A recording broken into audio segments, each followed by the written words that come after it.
So my first experience is not a good one. I mean, I feel like when I was young, I always had those different things, but I think it's different when you like get the validation. And so when I would always like say things and they kind of happen. But when I was 21, I started having these like I want to say dreams, but they're also visions but they felt so real that my sister was going to pass away. And I'll never forget that there were two girls and I think it was like in Coco or Vieira who had gotten in a car accident and passed. Mm. And I remember reading it in the paper and, back when there was newspapers. How far But are you and, like, going back? I mean, this is How back old when, are like, you, Facebook you Tasha? had to be invited, and I was on Facebook, because my college was approved, but so it wasn't really social media, it was, like, MySpace and everything. But I saw the paper, and I just kind of got this, like, vision, and then I kinda started having dreams leading up, and I took my sister to my 16-year-old sister at the time, to a FSU, UF game. We went to, go hang out. And on the ride there, I told her that I have this vision of you in the paper, that you die, and there's two other people. And I'll never forget, she was like, "Oh my God, you're so stupid annoying." At this time, my sister was really getting into partying a lot. I was just turned 21. So I had partied with my sister far before.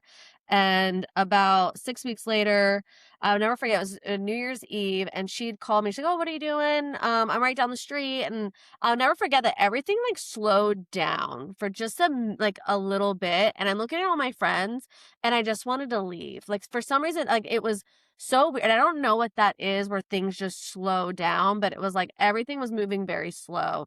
And I texted her and I was like, "Hey, why don't you come pick me up? I want to go home."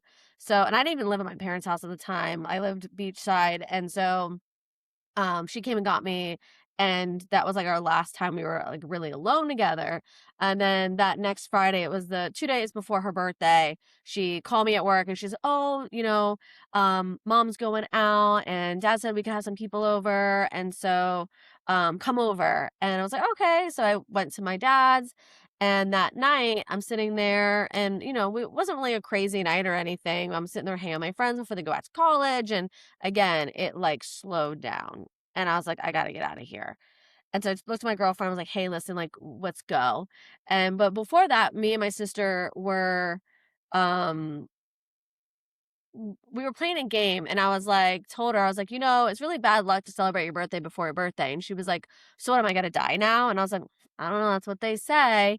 And so before I left, I said bye to her. We took up. She's like, "Oh, let's take a picture." She gave me a kiss on the cheek. I left. Almost 2 in the morning, I realized I forgot my dog there, and I was like, "Oh, I'll just go get him." And my friend was like, "No, no, no, don't worry, he's here."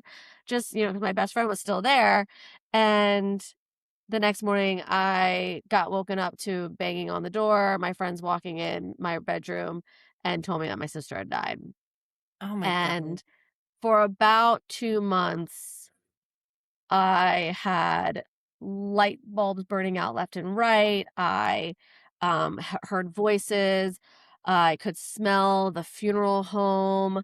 Um, we had angels coming into our house, opening and shutting doors. I mean, we could go on a whole podcast just on that whole thing, but it was really, like, everyone thought I was going crazy because I actually, like, was in my mind, like, how and I told, like, my dad, my stepmom, my sister, her, I have told everybody, I'm like, "She's gonna die, she's gonna die." Like, I was panicking, and nobody believed me, and then it happened, and I remember walking in the door and them just looking at, like, "How did you know?" And I'm like, "I don't know."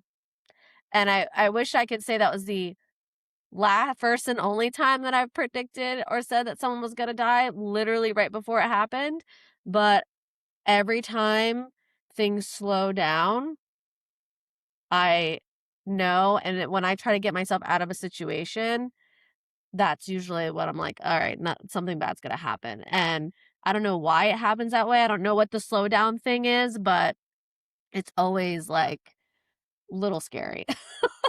So it's Yeah. not something I wanted, and for a long time after that, I very much was like, "I don't want this.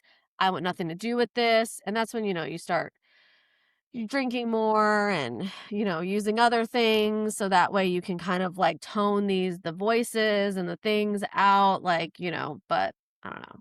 Any Well, insight? I I know the story about your sister. I'm really grateful that you're sharing it with our audience and our people because it's a very profound thing. Like, profound is not even a good enough word. It's just not. I don't know if there is a good enough word to describe what you went through. And then also, on top of it, I will say that having spiritual gifts isn't easy. Like we've seen TV shows and movies where it is glamorized, and honestly, like I didn't think I was a psychic medium. I don't even like that term psychic medium, because I think I know. it's like it's just a little too vague for what I do and who I am. And then other people kind of get caught in that net that I don't want in that net with me. But I feel like we don't truly understand what it means because of the way that it's glamorized and sensationalized on television. So when I was young, I was like, there's no way I'm a medium. I was having spiritual experiences. I was having experiences with spirit, but because I wasn't like Oda Mae Brown from Ghost. I was like, no, You're no. like, you in trouble, girl. Right? And now I'm like, holy shit, I'm like Oda Mae Brown from Ghost. Oh my gosh, because I do have spirit just pop in. I do see faces. I do hear names. I do feel things.